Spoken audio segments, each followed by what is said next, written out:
Hello everybody, how's it going today? Glowplasma 231 here, back again today to talk about Weekly Shonen Jump, issue number 35 of 2023. This was a great week in Jump. This was probably one of my favorite weeks in Jump in a really long time, because I know that this week there were a lot of series that were out of the magazine. I mean, as you know, I normally read about 14 series in Jump at a time, maybe 15, but normally about the 12 to 14 range. And this week we had a lot of big manga in Jump out. Of course, One Piece had a scheduled break. Totally fine, Oda needs his break. But also, I think we had a sudden break from both Kohei Horikoshi and Yuki Tabata of My Hero Academia and Black Clover, respectively. So both of those series were also out along with One Piece. So we had 3 really big series out in Jump this week. And of course, I know that we have, Jujutsu Kaisen, which is not something that I read. So I don't really have a big manga like this, but I just had 11 chapters to read this week, which is not something that I have really had in a long time. I mean, just looking at my spreadsheet, it's been since the beginning of April since I've just read 11 series. Looks like just when Tenmaku Cinema started was whenever I read that amount of series in Jump. And it's crazy it's been that long. But like I said, this is a really good week of Jump. And even though I think that a few series were really lacking, ones that I haven't really been looking forward to reading, like Elusive Samurai, which got my lowest spot this week, just I think it was the worst out of everything, I still had a lot of fun while reading it, so it wasn't a terrible week of Jump at all. So if you don't know how I like to talk about Weekly Shonen Jump, like I said, I'm reading 11 series this week, and I'm just going to go through each chapter, break it down, talk about what I want to talk about in it, talk what I don't want to talk about in it, and just really give my thought on it. If I feel like it, I'll talk about really whatever. So, not really a whole lot to note there. And at the end of the video, what I'm going to end up doing is going through and ranking everything from worst to best. So, from spot number 1 to all the way down to spot number 11. And also giving an MVP to who I think was the best character of the week. So, yeah, I don't really have any opinions to state at this time. Let's just get into my bad opinions with chapter number 1, which is Undead Unluck. Chapter number 169. Nice. But this chapter is this first chapter in sort of this school life arc, because as everything's going on, we start off with, of course, Chikara being sat next to Fuko here, and the teacher calls on Chikara being like, "Hey, Chikara, you know the answer to this problem?" But Chikara is like, "Oh, no, I don't know." But Fuko stands up and even raises her hands like, "Oh, I know what it is. It's this." And as Chikara's like, "Oh, man, I'm sorry." She got it right, and we see that she gets very popular because of all of this. Everybody's sort of swarming around her, and it's a big thing to where Fuko's just like, "Oh man, I'm standing out maybe a bit too much." But we learned that her plan is to make friends with Chikara, because Chikara's tragedy could occur at any time during his school life. This is the time when it happens. So if they have a ton of people around in the school to see what his school life is like, they may be able to be there to stop it whenever his tragedy ends up occurring. But of course, we know last time, he killed his parents. So being able to stop a tragedy, even if it is like some school friends, that's always better not to have people dead. So if things stop his tragedy, that's all for the better. So as it keeps going on, we pretty much see that Chikara meets up with Fuko, and it's like, "Oh, hey, how you doing? My name's Chikara, right? Or my name is Shigeno." And Fuko's like, "Oh, Chikara!" Because the name sort of thing. "Oh, you already told her my name?" Well, she knows him from an alternate timeline, which is funny enough.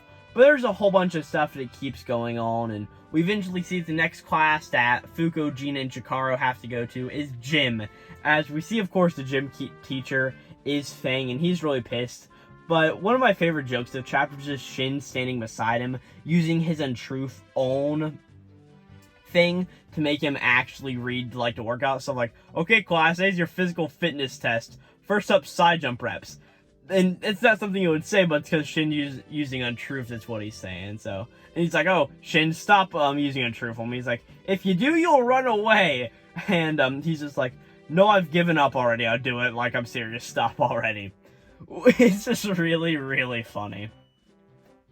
And it's a thing where, like, alright, Shin, you give us a demonstration, and Shin does it, and he tries to hold back, but he does this crazy amount of these side steps, like, 300 in, like, a few seconds, like, yeah, that's not what normal, high schoolers get to do. And it then goes to Fuko, and she does almost just as many, even, like, probably 200, and it's just the same joke of, yeah, that's not normal. But as things keep going on, we also see that Fuko is also very fluent in English. So, yeah, she even makes a note of that's how she normally just speaks in English more than Japanese these days. And at noontime, we eventually see that it's recess time, as we see Fuko, Gina, Shin, and Mui are all hanging out together. And there's a mob forming around them because, yeah, they're transfer students. They got so many transfer students in one day, and they're all so weird and wacky, right? So eventually they go up to run to the school top of it, right? But, Fuko and Gina can't get it open, and there's a thing of, well, in all the school manga I read, they're always on the roof. Yeah, that's a very big trope in, Japanese manga, is, yeah, all the school kids are on the roof, but they can't open a door, so Gina uses Unchange on it. And they eventually get up there, and pretty much what happens is they get up there and have a break for a second, and Fuko has a moment where she's like, yeah, this has been really fun going to school, and it's an experience that I would never get up. And I'm going to make Chikara recognize me, because we have to find a way to get closer with Chikara, right? And at this point, Chikara and his friend walk up, and there's this interesting question of, did they normally get up here like that? Are they picking the lock every day? Was it just randomly unlocked because Gina and Fuko got up here? Was it a different door? Who knows? But this is a really fun thing where Chikara's like, Kara joins for lunch, and Fuko's like, oh no, wait, Chikara, I think about right, I just meant, yeah, no, I'll join you for lunch, right? And it's this big thing where she's just mincing her words as the chapter ends, and there's a fun little note of both Nico and Ichiko, sitting down, being that they're both teachers in this school, and they're just like, oh man, how nice is it to be young, as they're just sitting together. And I didn't mention earlier in the chapter, there's a nerd joke with them, where they're both smoking cigarettes outside, which is one of those things just where, why are they smoking outside? But it's just a really fun chapter altogether. This is just a great chapter of Undead Unluck, and really a great first chapter to me to start reading this week. Next chapter is the Ichinose Family Deadly Sins, chapter number 35. And this chapter really just sees Tsubasa keeping on living with this newfound family of Sota and the other two people who, Kenta, and the other one is something like, Ayano or something. Yeah, it is Ayano, look at that. But it pretty much just goes through them all living together, and there's this thing that comes up through a chapter where Tsubasa starts to scold the young kid Kenta because Sota and Ayano are just doting on him too much, giving him everything he wants and all that, really leading him to be a spoiled child. And there's this shirt that Tsubasa gets that matches everybody else's, and he is sort of holding it as a prized possession.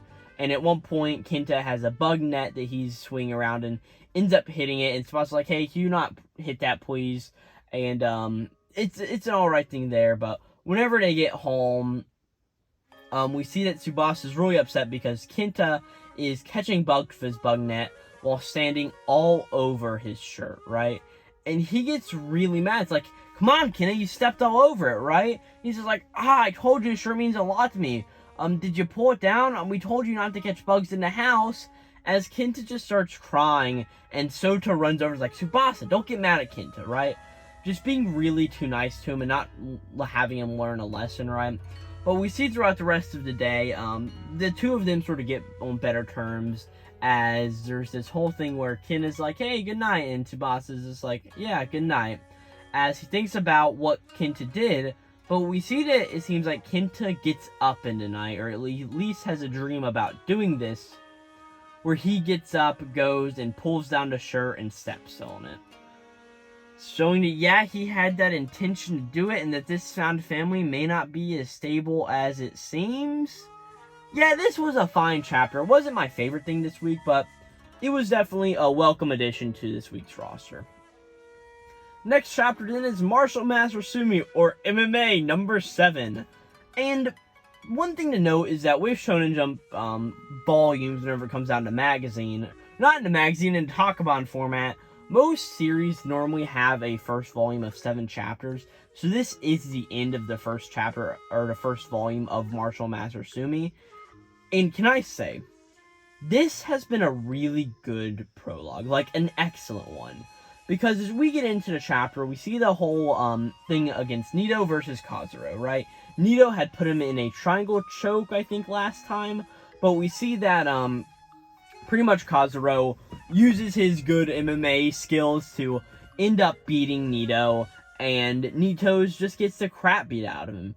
And eventually, we get a flashback with Kazuro where he was talking with their grandfather, because of course the grandfather has dementia, and it's a really sad thing that's brought up here, to where what keeps happening is that the old man will, or their grandfather, will recognize Kazuro's ability and give him a black belt, but every time he tries to put the black belt on the next day, the grandfather says that he's not ready for it, and this vicious cycle just keeps going on until eventually Kazuro has like 5 or 6 belts.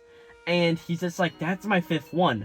When do I get to move on to the real next level? Or will we never be able to move beyond this point, right? And he's just beating up Nito in the gym at this time. And eventually, another one of these martial master people not a martial master, an MMA fighter. His name is Jin Shirase. And he comes up and he holds Kazuro back. And he's just like, hey, this fight's been over for a while now. Why did nobody stop this, right? And him and Kazuro sort of talk, right? And we see that everybody's sort of realizing what's happening, right? This guy wasn't late to a performance. What Kazuro did was all to set up this fight with Nito. That's the only reason all this happened. Showing that Kazuro is much smarter than he really seems to let on. But it's this big thing to where Kazuro's just like, hey, you're never going to get another chance to fight me again like this, Nito. I'm not going to let you. But the only way you can fight me again is if you come pro, Nito. And if you come pro, and if you can beat me in a match, I'll be willing to fulfill one of your wishes. Whether that be, he says, yeah, I'll grant one of your requests. It can be to see the old man or anything else you want, right? So probably, yeah, to see the grandpa. Because, yeah, the grandpa wants to see what he has, even if he has this late stage of dementia, right? And it's this thing where Nito's just like, it's not that Kazuro and I don't get along or I'm scared of him. I just hate his guts, right? And there's this big thing of like, oh, I lost, right? And eventually we see that Yuta had an x-ray and that he has a small fraction of rib. But yeah, he got the shit beat out of him. So he's at home, and we see it now is walking home with Nito. It's like, God damn it, I'm gonna make sure Kaz pays all of the medical bills and makes a taxi we had to call for Yuta, alright, being that, yeah, they want you to be fine. And don't have to pay his hospital bills, because even though Japan's not like America, hospital bills still cost money, right? And there's this whole thing where Nito's just like, oh, hey, it's fine about my brother, like, I'm really sorry about it, right? And there's this big thing between the two of them where Nao ends up crying and just going like, I'm sorry, I didn't want you to lose, it's just so frustrating, you know, right?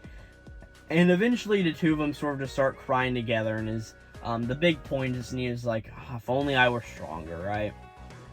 As we now cut back over to Kazuro and Jin Shirase, and so him and Shirase are just sitting here, right? And there's a whole back and forth between them, as we pretty much learn that Kazuro is wanting to use Nito because he wants to be at the top of the MMA plate. He wants to be famous. He doesn't want to be strong. He wants to be strong and famous. He wants his strength to be undetermined by everybody else. And there's this really big thing here. Oh, I need to get my voice rest, but there's this really big thing here where Shirase and Kaz are talking, and what Kaz wants is for two brothers, the two Asumi brothers, to be at the top of the MMA world. And if the top, they'll bring a bunch of controversy around them, and if they do that, Kaz will be recognized as the best if he can beat him, and be the strongest, or pretty much is, right? And there's this big thing between the two of them, where, yeah, Kaz is a lot smarter than he seems. There's a whole bunch of talks about weight classes, as it's like, yeah, Nito will probably be in your weight class, Jin, so he's gonna fight you. If I want to fight him, I'm gonna have to trim down my weight class. So it seems like the next sort of big story arc will revolve around Nito getting stronger, with Now and Yuya probably, and eventually going up against Jin, sort of in this big match that will decide his future in a way to eventually get one step closer to Kaz. That's great. But it's this last part of the chapter which I think really, really makes it. Because we see that Nito goes home, right? And we see his grandfather's here, and he's like, you fought and you lost. And he was like, are you upset? And he's like, no, I'm interested in who you lost and how, right? Or who you lost to and how. And he's just like, there are lessons to be learned from our failures, right? And Neo's just like, there's someone I need to defeat, right? And it all builds up to this point where Neo's just like, I need to be stronger. And we see his grandfather sort of smiling, and we sort of get this narration just going, my barely hovering in a C-average life was becoming a fight or flight to achieve the perfect mark I wanted. Martial arts are my family and my future. And that's the end of this chapter 7. And oh my goodness, is this great, because this is where this first volume ends. This is a perfect prologue to this series, leading into what will happen next. The author of this series, who is it again? Katawa, definitely knew what they were doing, and they wrote this masterfully. Like I said, for a while there, I was like, okay, what's all this stuff Kaz are going to lead to? Like, it's just keeping ramping up and nothing's really happening. But see, this is where the story's going from now. I am super excited for what happens next to Marshal and Master Sumi, because this was just great all around. Next chapter is Tenmaku Cinema, chapter 16. And as always, before we talk about Tenmaku Cinema, I will have a dedicated video up on this chapter on the channel. So if you want to hear my expanded thoughts on it, go check that out, because I do really like talking about Tenmaku Cinema all the way through. And I sort of don't want to spoil my video here, if you get what I'm saying. So, just to say, this is a great chapter of Tenmaku Cinema, all about hectic shooting, as the chapter title says. So, they're pretty much shooting movie scenes, and there's a bunch of hectic stuff that goes on throughout it, and it all leads up to just a really good chapter at the end with some interesting stuff with Shino in it, and eventually the beach trip is happening. So, if you want to hear my expanded thoughts, go check out the video. It'll be up in a few days, and this was a great chapter of Tenmaku Cinema. I don't want to spoil my video, so not much to go on besides that. But the next chapter is Kill Blue, which was another really, really good chapter. I actually think this was a better chapter in Tenmaku Cinema, as I'll get into. This was just great. We see the end of the sports match between, good old Tenma Tendo and the Hoep Club, as we pretty much see that, Origami scores, right? It's this big, massive thing, as everybody's, like, cheering for him, right? And Tenma is having a lot of issues moving, because we see that his leg is really going out, right? The kick that Origami and Tenma shared really screwed Tenma up, right? But there's this big thing of where the other guy on Tenma's team, I think he gets name dropped into chapters like Ryuhei or something like that. I'm not 100% sure. But we see that he's like, come on, Tenma, what are we doing? I can't believe we got the better of you. We've got to win this, right? And everything just keeps going on. Tenma can't go on. He's just like, I can't do this anymore. I give up and I concede. And everybody's freaking out like, does Tenma Tendo? He just gave up to the whole Met Club? What a loser! Right? And is all this just going on? Origami's like, why are you concealing so early? Like, I mean, what's going on here, right? And this is where Tenma's just like, hey, it kills me to say it, but I can't go on. My leg just really hurts right now, and I don't know what's going on with it. And eventually we see everybody's just booing all of this, as what pretty much goes on is Ryuhei and Tenma are just sitting down and is like, man, I can't believe the game ended and we just got beat like that. I mean, this sort of sucks, right? And I really like Tenma's line here, just like, hey, it is what it is, let him jeer. Oh, yeah, it is Ryuhei. And he's like, Ryuhei, would you mind helping me up? This is worse than I thought. It really hurts to walk, right? And everybody's just like, oh, wait, really? As we see the leader of the Hoep Club, who is the sister of the... his name is somewhere here. In the chapter. I've got to go find it. Ryo! who is Ryo's sister. She walks over and has some gauze with her from because of course we're the home up club, and goes up to him and is like, hey, let me see your foot. This is not really my specialty, but the club did practice on it once. She's like, this will at least be better than nothing probably. And he's like, you're the home of the home ec club. It's Shirashi, Chiasso Shirashi. And it's this big thing where she sort of wraps up his thing. It's like, hey, even though you haven't apologized, this is the right thing to do no matter what, right? And it's this big thing of where she's just like, hey, look, it's alright. I was annoyed by what we said about the home ec club, and I suppose there was this part of me that wanted to challenge you, but that's got nothing to do with any of this. What matters is looking out for people and keeping them safe. And it's just a really nice moment where she starts to walk away and is like, anyway, that's our club's philosophy, but from all of that, I really respect how you have a clear chase of your dreams future, right? And how you're able to put up with all of that, even though right now you're getting booed by half the school, right? At this point, Tenma stands up, even on his busted legs. He's like, hey, I'm sorry for making fun of you to home ec club. And the rice balls you made were very delicious. Thank you very much for making them. And Ryuhei's just like, well, he's not a terrible guy at all. I mean, he's not a guy who holds back his feelings either. So Tenma is a good guy, even though he was built up to be just the biggest asshole there is in like this series so far. But as everything's going on, we see that back to the Home Economics Club as Shirashi comes in and Ryo comes with her, and there's this big thing here of, oh, why is Ryo with you? Ryo came to lend a book to Otagami. He's in the Kendo Club, so he's getting ready to go to that, right? So he goes to lend a book to Otagami, but Otagami just walks in at this point and is apparently getting recruited by all of the sports team on the schools. And there's this big thing after that of everybody's just like, oh man, what's going on, Otagami? And he obviously got recruited. And at this point, Tenma walks in, looking a lot more chill than he has before. As he walks in, everybody's like, Tenma Tendo, what are you doing here? And I love Tenma just being like, could you guys not say it like you've seen a literal ghost? Which is just like a really funny line to me. As it all goes on, and Shin is here, Pacifier Kid, and he's just like, don't tell me you intend to join the home ec club too, which is really where I thought I saw this going, right? But Tenma's just like, no way, not a chance in hell I'm doing that, right? He's like, I've got other business here, right? And he walks up to Shirashi and is just like, hey, I really like you. Will you go out with me? And she really just freaks out, and there's this massive thing to where Tenma's just like, hey, I'm clueless about everything but sports. I would love to spend my life with you. And it's just this big joke sort of deal.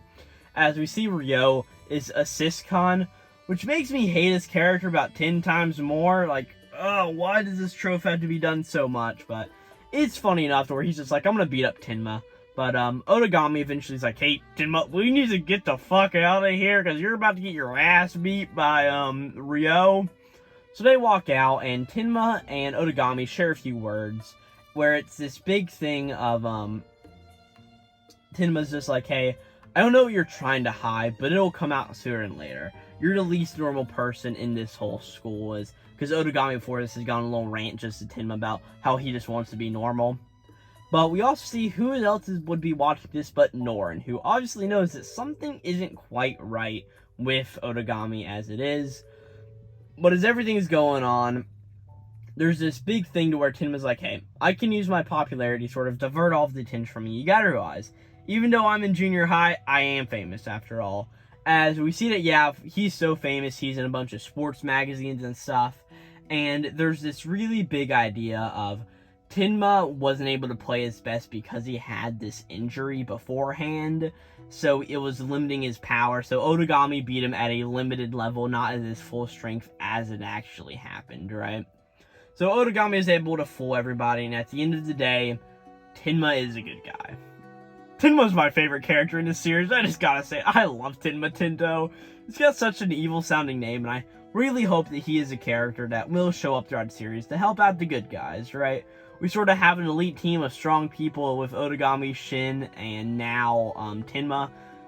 This series, I do like it, and an interesting thing to note this week is that it had the bottom ranking in the Shonen Jump English, like the Viz slots, while Tenmaku Cinema is actually in the middle. So Tenmaku Cinema may be doing a bit better, and Kill Blue may be doing a bit worse, but we have to remember Kill Blue did get like 2 color pages in a row or something like that. This series is doing crazy well. No, it's like Akane-banashi. Kill Blue hasn't had 2 color pages in a row.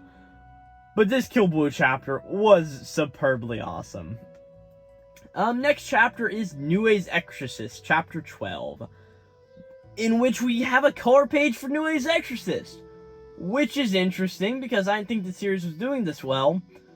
But we have a color page for it. It's an interesting color page with Gakuro walking beside the high school version of Nue. It's an interesting color page, but not really much else from that. But I do say, I do really like the coloring in it, right? But as we go through the chapter, it's a chapter really based on Shiroha. We see that they got back from the beach absolutely fine. And it's this big thing of where Suo-senpai ended up giving Shiroha her old phone because we need to be able to talk more, right? And there's a bunch of pictures on it. And we see that Shiroha is actually starting to warm up to everybody, right? Even though she's like, I only have like 5 days left till I quit the occult club, right? After she gets Nue's power. And she pretty much asks Gakuro, like, hey, we don't have a club meeting tonight, right? Gakuro's like, yeah.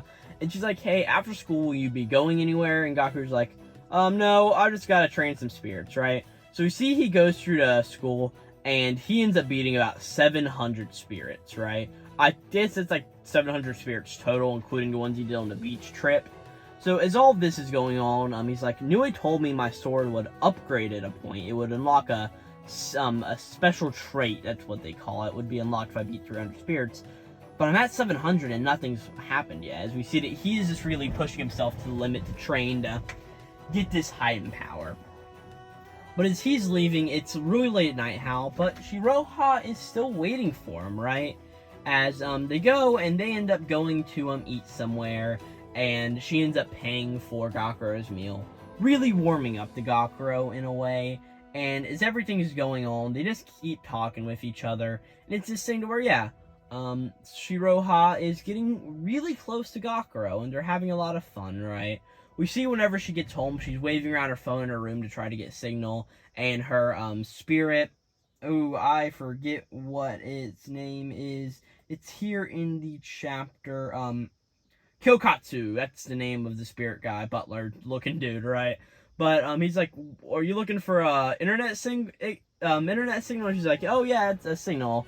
And whenever she gets signal, we see that she gets a text, and it's from Suo-senpai saying like, hey, I bought some aquarium tickets. We could go as a group. I bought 3 of them. Obviously setting up, yeah, we're going to have Suo-senpai, Gakuro, and Shiroha. And that's what it looks like is going to happen. As we see that, yeah, Shiroha is actually really happy about all of this, right? And it actually sort of seems that Kokatsu is actually really happy for her, right? As she's just like, oh, that guy, it must be Nue's orders, because Gakuro texts in the chat like, hey, yeah, I'll cool to come, right? And we end up seeing that she sends a message, and Kyokatsu's like, oh, so you're going too? And she just lays down, and Kyokatsu's like, really into that school life now, huh? You've changed. And she's just like, oh man, you're awfully chatty, Kokatsu. As we now cut back to Gakuro, who's wandering around the streets, and we see that a lot of spirits aren't active at night. I guess that's because spirits are focused on negative emotions, and there's not as many negative emotions when people is sleeping, I guess? But we see that he only defeats 3 of them, right? And at this rate, he won't be able to beat Shiroha in the big match. We see that whenever Shiroha wakes up in the morning, Kyokatsu's beside her, and she wakes up, and through the door saying, Lady Shiroha, the Lord is calling for you. It makes it seem like she's ready to, like, go on her deathbed, like, knock, knock, knock, I am Lord the God here to sentence you to death, or something like that, right? But she goes in to see the Lord, and it's this big, like, creepy guy. I think we've seen him before, right? And she's like, I'm here as you requested. And we pretty much see only thing we see is her just saying, I'm so sorry. As it cuts to school this next day here, I mean, later in the day since this was in the morning, and Shiroha is covered in bandages, right? Her head's all wrapped up, her arms are all wrapped up, and Gakuro's freaking out like, who gave you those injuries, right? And we see that Shiroha has really gone to her more cold side now, being that, yeah, she got too close to people, and so she got very much hurt. And Gakuro's freaking out about this, like, who hurt you, right? And she was like, I can't go to Aquarium. He's like, who hurt you? Tell me. Right? And she's just like, yeah, the Restoration Squad could heal these in an instant, but I'm choosing not to. It's my punishment for losing sight of reality, right? As we cut back to her house, where her phone is all cracked and damaged, and Kyokatsu's sitting in front of it. Really, it seems like Kyokatsu is sort of in the favor of Shiroha here, but it's very hard to tell. But we eventually see that Gakuro is just like, her family is fucked up. I've got to help her out some way or another. I mean, it'd be the right thing to do. I have to get stronger. Not just to win against Fujino, but to also protect her from her family after she may end up failing this mission of hers, right? Because if he beats her, she fails her mission. And it's this big thing of where all of a sudden Gakuro doesn't even willingly turn on his spirit gear and he goes invisible. I guess it's like the souls from Bleach. I didn't get that before, but I guess that's the whole point of it, right? As we see Nue just like, sort of saying there, it's like, you did well, Gakuro. You've unlocked your hollow weapon special trait. Because for caring for people, having friends, and wanting to protect people, he unlocked his new spirit gear, I guess level 2 or whatever it's called. As, I guess he's got a second sword, I guess that's the point of it. But we see all of his classmates are like, hey, where did Gakuro go, right? And Gakuro's just like, my soul gear activated on its own. And that's where we end the chapter. And this is going to sound very weird coming from me. I love this. This was an awesome chapter through and through. It makes me love Shiroha as a character to where it's like, yeah, she actually has depth. And Gakuro is a character that may actually also have depth too. Just like the beginning of the series was really bad, not the best, but this was just a really awesome chapter in my opinion, and one that I just really loved through and through. I just can't wait to see what happens next time, and I will be ready to read Nue's Exorcist next week. But with that, next up is Fabricant 100, chapter number 32. The long and short of it is a bunch of Fabricants attacked a Mort safe while Ashibi and Fabricant number 100 were away. And pretty much it seems like 40 Fabricants attacked Mort safe. So it looks like Ashibi and Fabricant number 100 don't have to go against Fabricant number 1 all on their own. It's this big thing to where Fabricant 100 gets a notebook. It's an interesting thing. But Fabricant 99 appears and uses his ice powers to freeze the driver of their car as they're going back to Mort Safe or to number 1's base. And to get to number 1's base, and everything is frozen, as we see that Fabricant number 1 is also here.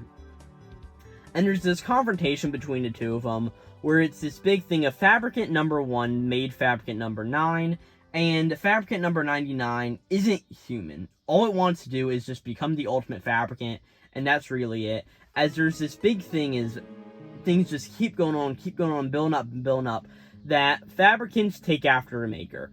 The doctor was a human, so all of the Fabricants he made took after humans, and were humanoid in a way, right? They had human emotion. But whenever a Fabricant makes another Fabricant, the Fabricant takes on what the Fabricant is, which isn't a human, so it doesn't get those emotions. So we see that Fabricant number 9 is just crazed. As we see that Fabricant number 9 also has just like one Cyclops eye, not even two to even resemble an actual human. As it's this big thing where Ashibi is, do you know how long it takes to create an actual human? It's 34 weeks, or 38, yeah, 38 weeks of hard work to make a human child. But this Fabricant number 99 only took 3 weeks. And Ashibi's just like, just as you've done to so many others, I'm going to crush the results of your hard work in a fraction of the time it took to make it.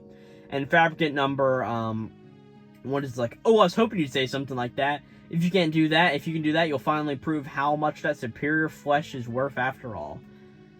That's the end of Fabricant, number 100. This was a great chapter also, but just not really a whole lot I wanted to say on it, right? And also, I really want to speed up because my voice is going out. Next up is Akane-banashi, chapter number 72, which, we get the end of Changing Time finally. I thought this story was over like 2 chapters ago, but it just keeps on going. Just keep it on going. But we eventually just get the end of Changing Time, and I'm not really going to go through the Rakugo story. If you're watching this, you probably read Akane-banashi since it's so popular. Go read it yourself, right? We pretty much see that Akane has come out from behind Shinta's shadow, and that's really the whole thing about it, is there's this cool panel where both Shiguma and Akane say she's ready for a change. At the same time, Akane referring to the story, and Shiguma referring to Akane. She's ready for a change, right? And it's this big thing in the end of where the Rakupo newspaper guy and his assistant are both like, hey, which one is better? Or the assistant says that, and the Rakugo newsletter guys is like, does one have to be better? The fact that there are so many ways to enjoy it is one of the strengths of Rakugo, and that's just a really fun note, right? As it's like, alright, now it's time to proceed to the final judging. Who will win this Rin Saikai? Currently leads Hikaru Arakawa with 93 points. Will Akane Arakawa be able to overcome her total? Or will Hikaru run away with it? Who will emerge triumphant? Who will win the Rin Saikai? As we cut around to so many different people, we see, Karashi, the, other guy, pretty much, Hikaru's friend, the one who did all that stuff with her. We also see Kaisei, who is very important for this series. I mean, Kaisei is crazy important. Along with, Shinta himself, Akane's father, sort of just crying more, and it's just like, the announcement you've all been waiting for. Akane Arakawa's point total is... Next chapter we'll find out. This is just dragged on a little too long for me, and this is a great chapter, and I'll be excited for next time, but we're just going to have to see if she actually wins or not. I've stated my thoughts on this in previous videos, and don't feel like stating it again now, so go check out those if you want to see my thought on it. And with that, Blue Box, chapter number 111. This chapter is titled, I actually don't know what this chapter, Reward. As we get a cover page with, Chinatsu on it, looking a little, like, seductive in a way. Like, I don't know if it's just me that gets that from looking at this, but yeah. It's a little bit of a weird color page for a Blue Box, which isn't a horny series at all.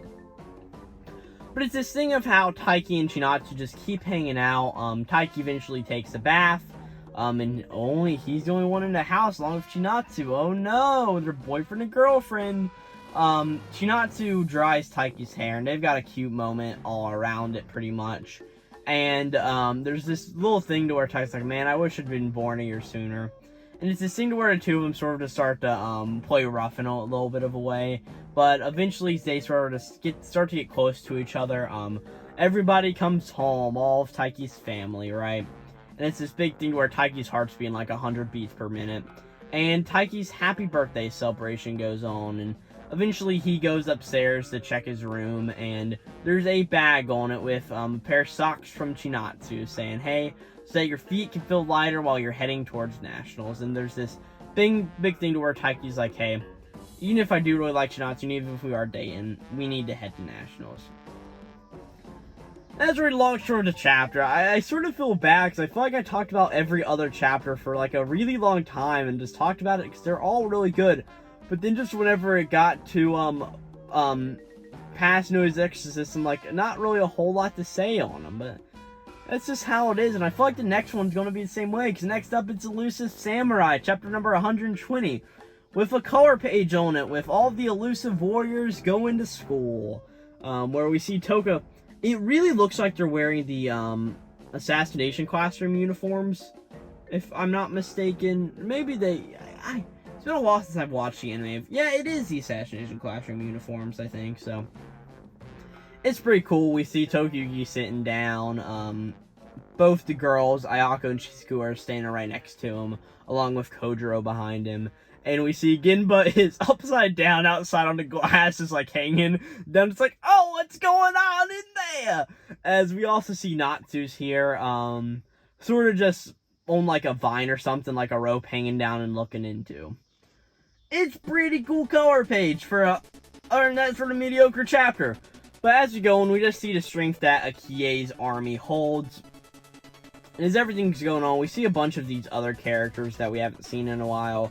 We, of course, see Shiba, who is now being referred to as Iniga. We see the elf-looking guy, and we also see one of the deranged warriors, Nagano Kataka, who is also here. And it's this big thing to where Shiba ends up trying to make a plan, being like, hey, I'm gonna go after Tokiyuki and like ruffle my hair up and try to attack him. You hold me back, it'll pay off later, right? Well, it's this big thing where this happens, and Nagao pulls him back. Kodro ends up locking eyes with Nagao, like, alright, they're gonna be rivals and fight in this, because I've got to think this is like the last big conflict in Elusive Samurai. I mean, it obviously can't be, but, or it obviously could not be, but I just feel like it's getting to that point eventually. And eventually there's this big thing between both Aki and Tokiyuki, as there's this big thing about Suwa, Yorishige pretty much held up everybody by, he was a god, so everybody's faith in him ran supreme, and that's why everybody followed him. So why did everybody follow Akie? Is we just go out throughout chapter, and there's this guy who has some infective wound, and Akie sucks the puss out of it. It's really disturbing, to be honest with you. I mean, I'm just gonna be honest with you, like, straight up, it's disturbing! But as it all just keeps going on, Akie is just like, man, that stinks, give me some stuff. But, we pretty much see that, respect is the reason that everybody follows, Akie. As eventually we go to meet, Akie's main generals, and it's one dude with, like, a handlebar mustache, and another one with, like, these really harsh sideburns. Two funny looking characters, but we, see the handlebar mustache dude is, Katuga Akuni. And he's just like, it's a pleasure. As a noble, I outrank you, Tokiyuki. And Tokiyuki's like, okay. And the other guy is, Date Yukimoto. And Yukimoto's just like, your father was good to me, Tokiyuki. Never mind status. Let us be friends. As Tokiyuki's just like, oh yeah, sure. As it just keeps going on. And, Natsu's like, they don't seem that bad. But Ayaka's just like, hey, it's a good thing they're all not like a Kisama, right? We don't need a whole bunch of crazy people, right? But, Shizuku eventually is like, it's too soon to be sure. We always run into some real loonies, right? And at this point, Akie's just like, and now for the rest, come introduce yourselves. And this is like, yes, right away, I'll go first. And it's Yuke Munehiro, the square-faced guy, or the round-shaped-faced guy. One of the guys from one of the very initial arcs of the series that Kodro really butted heads with. It's the guys like, I'm the slayer of men, women, old and young, right? It's this dude, we've seen him before, and this is like a fun thing. And all the elusive warriors obviously recognize him, we're just like, oh, I know that dude.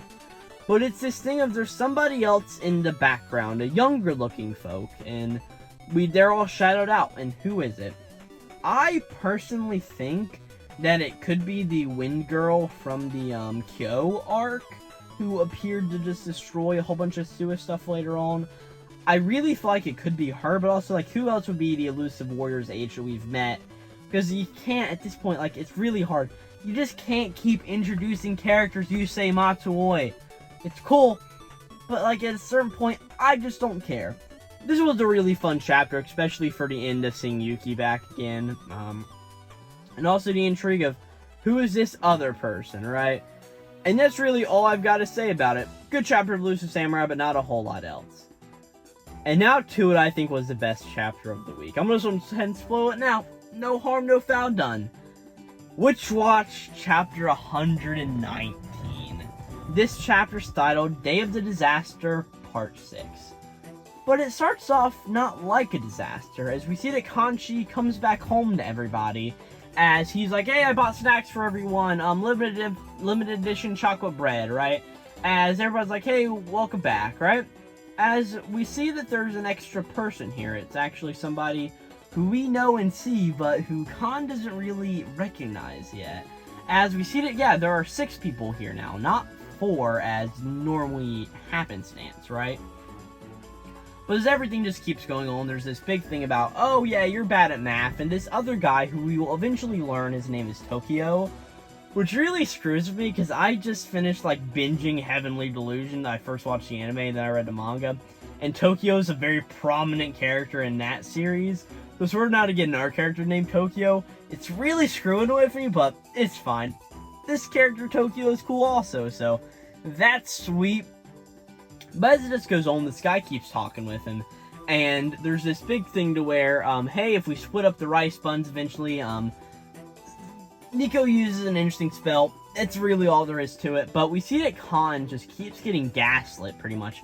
There's only 5 people who live in this house. Why are there 6? As we see that Moi ends up cooking the wrong amount of things for dinner, right? And eventually, it's time to go to bed. As Kanji this entire time is just having things going on, like, this doesn't add up. Something isn't right during all of this. Like, what's going on? Something is wrong. But as everybody's going to bed, there's this thing of where Kanji ends up running into Moi, and they have a sort of little interesting conversation.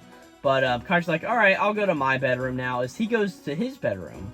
But Tokiyo is here. And he's just like, no, this is my room, as we see that, yeah, room number 4 apparently belongs to Tokiyo now. Like, what's going on?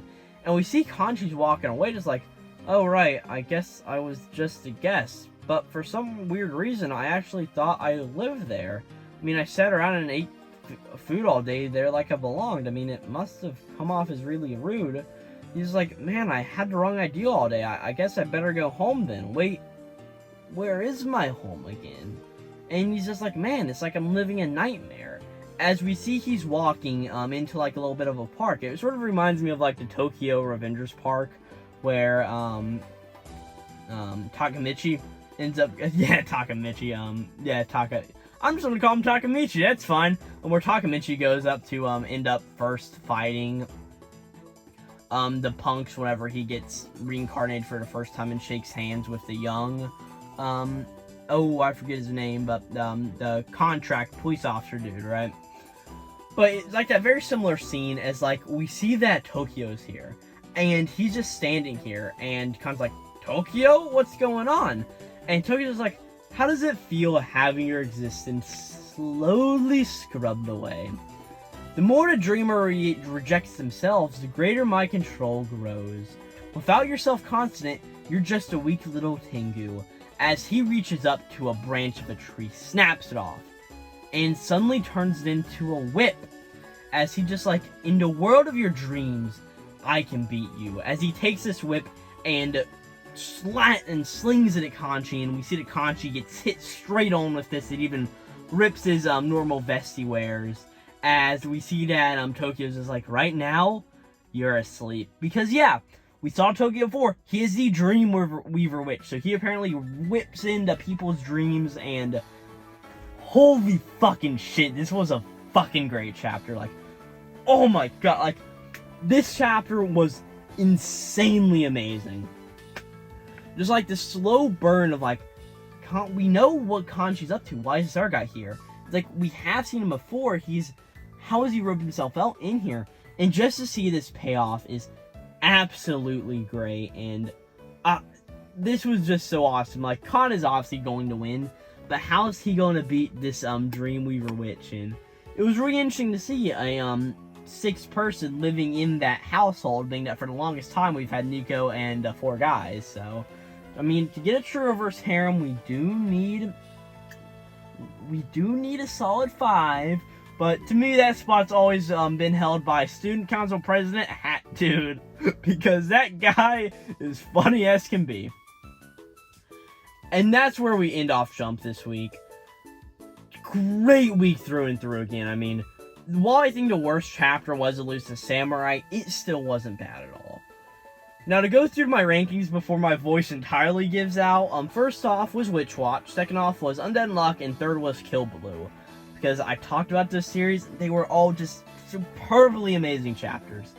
Next up is Tenmaku Cinema, Nue's Exrocist. Nue made 5th, because I love that chapter, it was awesome. Then is Marshal Master Asumi for its great emotional catharsis. Blue Box, just because it was great. Akane-banashi's Nexus, being like, come on, give us the point already, does Akane win? Then eventually getting down to Fabricant 100, which was, it was good, but not great. Then Ichinose Family, Deadly Sins, and Elusive Samurai. Not a bad week at all. But that's not it. Who is my character this week? And while I think there were a lot of really good characters, I really loved just Tenma in general in Kill Blue. Like, Tenma was great. And also, Tokiyo was fabulous. Just that slow burn in Witch Watch just to show us what's going on. It was really good. But I have to give it to Shiroha from New Age's Exorcist. I just loved her character so much, and just seeing her pain that she goes through, it was really good to me, and I just really enjoyed it. And that's really all I got to say about it. Just really good altogether. And with that, this is going to be the end of my Let's Talk About Weekly Shonen Jump, issue number 35 of 2023. Next week, I'll be back to talk about the combined issue, number 36 and 37. It's a combined issue of Jumping that we will have a week off from Jump. But overall, my voice is really going out. I don't know how long this video turned out for just talking about 11 chapters. We didn't even have My Hero One Piece or Black Clover to talk about. Like, oh my gosh, it's crazy. Great week in Jump. I sound like a broken record at this point. And with that, I'm Glowplasma231. You can follow me on the channel for similar manga reviews. If you like this, hopefully you want to consider subscribing. If you think I got any bad takes, leave it in the comments below and drop a like on the video if you just like the pain I've been going through today. So, with that, I don't have too much else to say. Great week of Jump, and this will be Glowplasma231 out.